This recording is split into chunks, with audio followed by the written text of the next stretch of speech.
The New England Patriots continue to weaponize this team.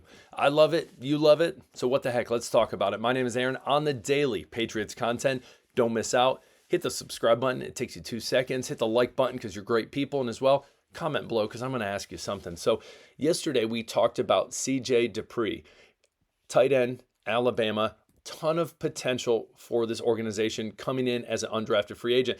And someone in the comments said, listen, undrafted free agency is great because you're really playing with house money. It's so true. A lot of these guys you bring in, small contracts, pennies considered really in the NFL. So when it comes down to it, hey, listen, you do well, great. If you're a bust, not a big deal. You're gone by the time we hit the 53-man roster and start the season. So moving forward, one name that I've heard a lot and that I've read a lot about on and watched a lot of film on is my absolute dog. Let me scroll up. Lan Larrison. Now, first of all, you look at his picture and the first thing that you see, absolutely a stellar mustache. You know the New England Patriots, when they met this guy or talked to this guy, said, guy can grow a good mustache. I bet you he can block. I bet you he can do it all.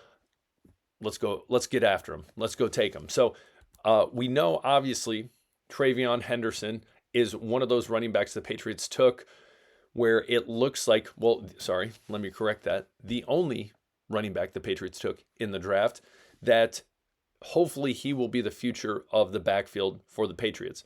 But Lan Larrison is the type of guy that can come in, and the first thing you read about him is he can do it all. Swiss Army knife, has the potential. Comes in, he can line up at Wildcat, he can line up at wide receiver, tight end, so the Y, the H, whatever it might be. And he is an absolute menace on the field, a headache for people to cover because he can receive, he can run.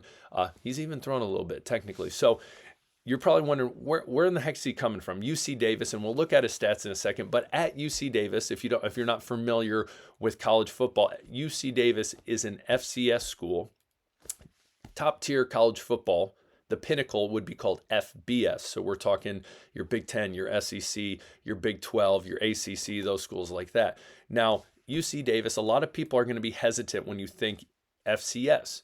But let me tell you this. The competition that he was playing against was Eastern Washington, a lot of big names you've heard from there, Montana, Montana State, played those teams, South Dakota, North Dakota State. These are teams that a lot of people, if you know college football, you have heard them before.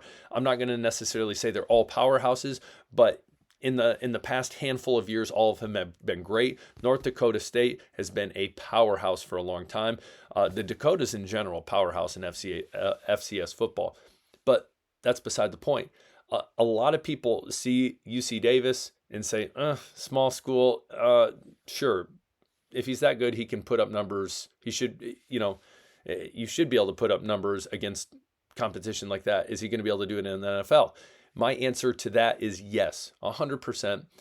Plenty of players from the there we go, tongue twister, FCS level have come and been successful in the NFL.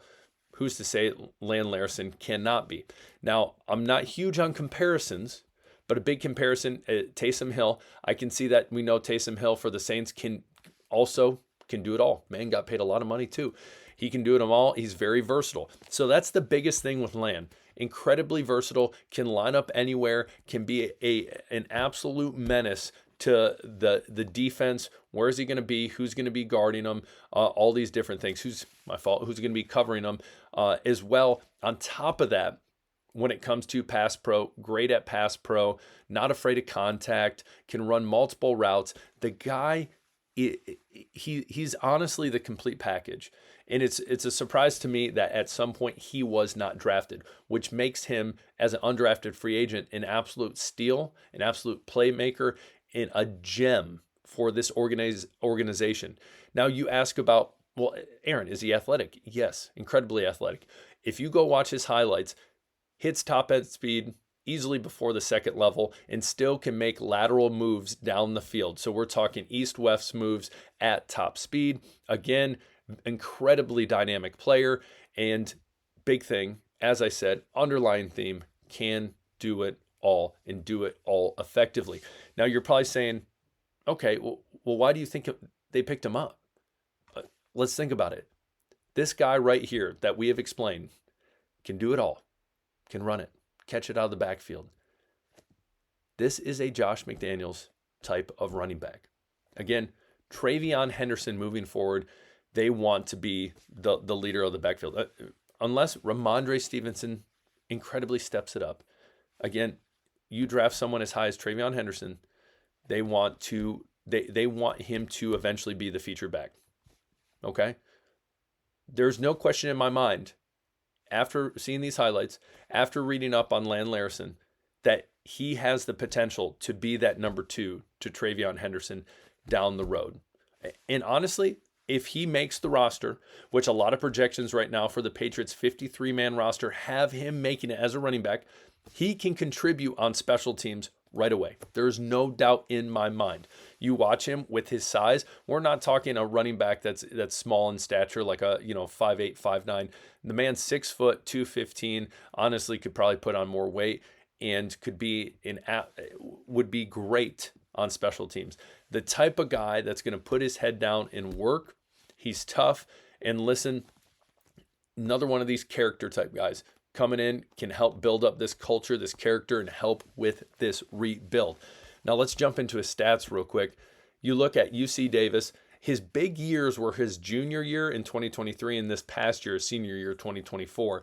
So rushing both those years, he had over 1,100 yards both those years. Average yard per carry was 6.2, 5.2, and then he had 13 and 14 touchdowns. And then his last year, they really started to focus on throwing him the ball more. And when it came to targets and receptions, listen, he had 63 targets last year, had 58 receptions.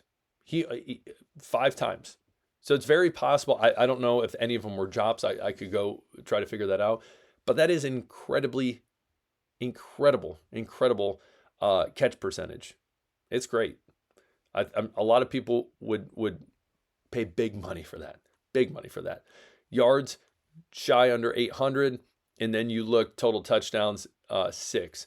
So big time numbers coming from Larrison at UC Davis. And also too, let me add one other thing: loyalty. He could have left after his junior year and went somewhere else. This whole NIL thing, he stayed at UC Davis, loyal. I respect, regardless of I respect loyalty. Loyalty is huge. We move on. There's one other thing I want to show you when it comes to his stats. Montana State ended up winning they won the Big Sky, which is the conference UC Davis is in. So again, Montana State, Montana, Eastern Washington, I believe Cal Poly. I'm not incredibly well versed when it comes to FCS in all my conferences, but I still know a handful of stuff when it comes to this level of college football. But anyways, they barely lose to Montana State. Montana State made it all the way to the national championship and barely lost to, you probably guessed it, North Dakota State. So again, you look at the stats, Lan Larrison against one of the best, if not, obviously the second best team in FCS college football, Montana State. He had 23 carries, 112 yards, almost 5 yards per carry, and then receiving, he had 8 receptions, 109 yards, longest being 42. So again, playmaker is going to go out there and compete. The type of guy you want on your football team, the type of guy Josh McDaniels wants, and he could have a field day with him. So here's my question. Lan Larrison, two-part question. 1, good pickup, yay or nay? Do you think he'll make the 53-man roster? Yay or nay? Do you think he can have an impact on this team moving forward? What is your thoughts, Patriots fans? So comment below. Tell me what you think. I will say this. As I looked at the undrafted free agents the other day, some of the names I've actually seen before. Some of the names I had not. And so I started looking up some, and those were the names I knew. So that was a big reason I went with C.J. Dupree. And then when I started to research more on Larrison, I was like, I think this guy has he has it all. He truly has it all and can add a lot of value to a team with his versatility and his athleticism. And so I would tell you Lan Larrison is more of a lock than Dupree. I like Dupree a lot. I think he has that potential, has to work on his catching, but Lan Larrison, I think, could add value immediately to special teams and maybe even moving on. So what is your thought? Tell me what you think, Patriots fans, on Lan Larrison. Next up, and let me show you this projected 53-man roster. This comes from NBC Sports Boston.